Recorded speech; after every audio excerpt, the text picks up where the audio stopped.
Hi all, welcome to part 5 of my course for chess for newcomers to the game. In this part 5 we're going to examine in detail castling.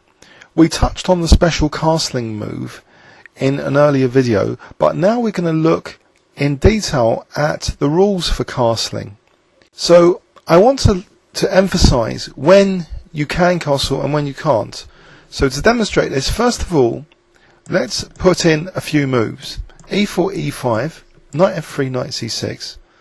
Now say you wanted to castle. Here's the first rule. Between your king and rook there's a bishop, so you can't actually castle here because the bishop's in the way. So it may sound obvious to some of you who might be already aware of this, but you have to move that bishop away, so there's nothing in between your king and your rook. So that's the first thing to bear in mind. Now let's look at another subtle rule of castling. If we move the knight to f6 now, and we move the d pawn forward, so we're delaying castling. We did have that option, but now say the opponent put us in check. Now here is another subtle castling rule. When you're in check, you can't actually castle out of check. This is an illegal move. You either have to move the king one square, put something in front of the piece that's checking you to stop that check, or if possible capture that checking piece. In this position there's nothing to capture that checking piece, so let's just block that checking piece and say the bishop moves back. Now we are free to castle again. It doesn't matter that your king was previously checked, you can now castle. Let's now have another example to show where you can't castle. So another example game, and this time I'm going to do something interesting. I'm going to put the opponent's bishop on a diagonal which interferes with castling. So bishop a6 here, and look at that diagonal. The king and rook are now interfered from castling here. This is an illegal move because the king is going through a checking square. So that's another rule to bear in mind. Your king cannot go over a checking square.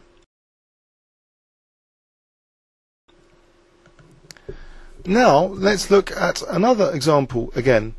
Say we had this fictional game where you played h3 and the opponent played h6. This is not really a good move, but just for the purposes of demonstration, say you played rook h2, the opponent moved the knight, you protected the pawn, and now knight c6, and now you move the rook back. Now the rook has moved. I know it's an absurd game, but the rook has moved, and actually that bit of information is important now. So this is not really the identical position which allows castling. So if you played now after bishop e6, if you tried to castle, you've previously moved the rook, so you can't actually castle. So that's another rule to bear in mind, that if the rook has previously moved, you can no longer castle.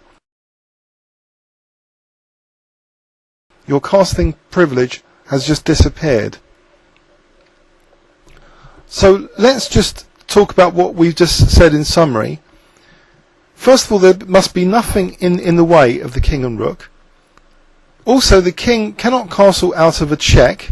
We saw that check. The king can't castle out of a check. Also, the king cannot castle if there's a bishop interfering or another piece interfering, which would put the king in check on its journey to that castling position of g1.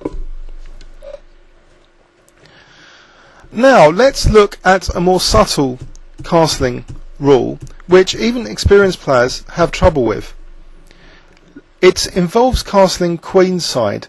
Now I'm going to create a fictional game here, and I'm going to put the bishop on f4, and you'll see why soon. So this bishop will come to f5, this knight to d7, the queen to b6, and now do you think that black can castle queenside? Do you think that castling queenside is legal or not? Well, actually it is legal because the king hasn't passed a checking square. although the bishop is probing b8, that's irrelevant actually. The king can castle queenside quite legally, and often even experienced players are a little bit confused by this. They think that for some reason that if any piece is attacking the connection between king and rook, that they can't castle. That's not true. The king is not passing through a checking square, so you can castle queenside. Now, I want to also say that the king cannot end up in check. So let's go back now with another example game, and it should be quite obvious that, for example, if you played f4, let's have an example game: bishop c5, knight f3, knight c6, bishop c4, and now d6. You can't castle here because you'll end up in check. So you can't end up where you'll be in check.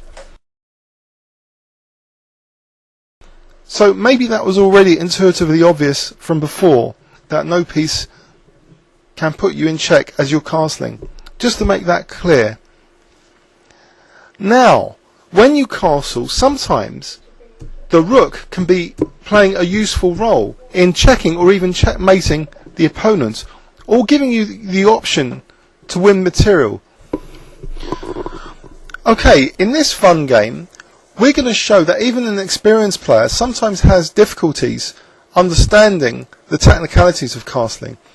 Although there is some evidence perhaps, or speculation, that Viktor Korchnoi was just simply winding up Anatoly Karpov. Let's see this game. So it was in Moscow 1974, and Korchnoi, playing white, actually reached a very good position very quickly. So he played queen c2 here, and there's some advanced strategy and tactics in this game, and we're just going to focus on the castling implication of this game.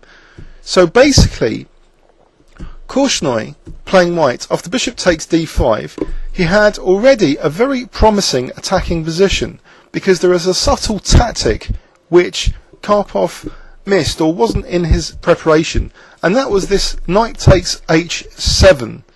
So the king cannot take on h7 because queen h6 would have been crushing. Let's have a quick look at that. Queen h6 check is actually a mate in 10.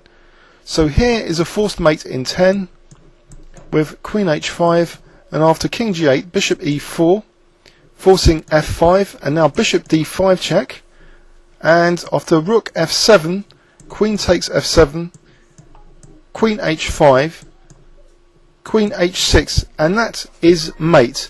So basically, Karpov was in trouble. In this position, after knight takes h7, he played rook e8, and now queen h6 was played, and Karpov played knight e5. So you'll see here the king is still in the centre, so there is some potential danger for the white king.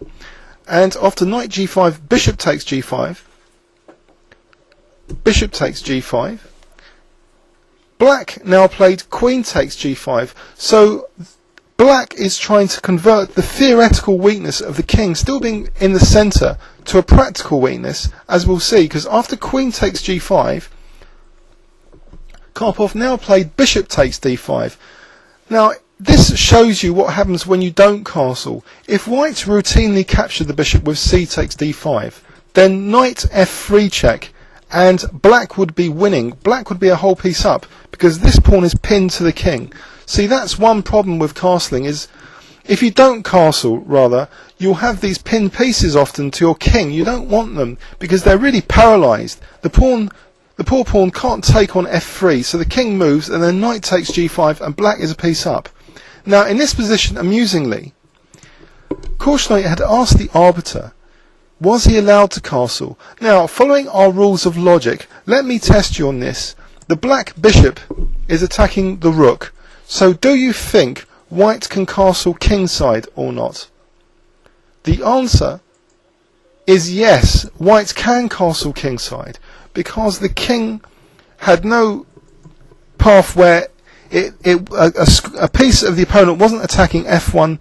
The king's not in check on g1. The rook and king had not previously moved. The king was not castling out of check. So basically all the conditions for where you can and can't castle, they were in favour of white being able to castle. Note also white could have castled queenside as well, so queenside castling was possible as well. In the game, after castling, bishop takes c4 was played, and after f4, Karpov resigned. Ironically, the arbiter, who was named O'Kelly, suffered a very quick loss to a player called Fewer in Belgium. This game in Belgium, white had just taken on d8, queen takes d8 check, and after king takes d8, O'Kelly was the victim of his opponent now castling queenside with check, to which he had to resign because he was losing his rook the next move. I hope this video was useful to you, and if you have any questions, please leave them on YouTube. Thanks very much.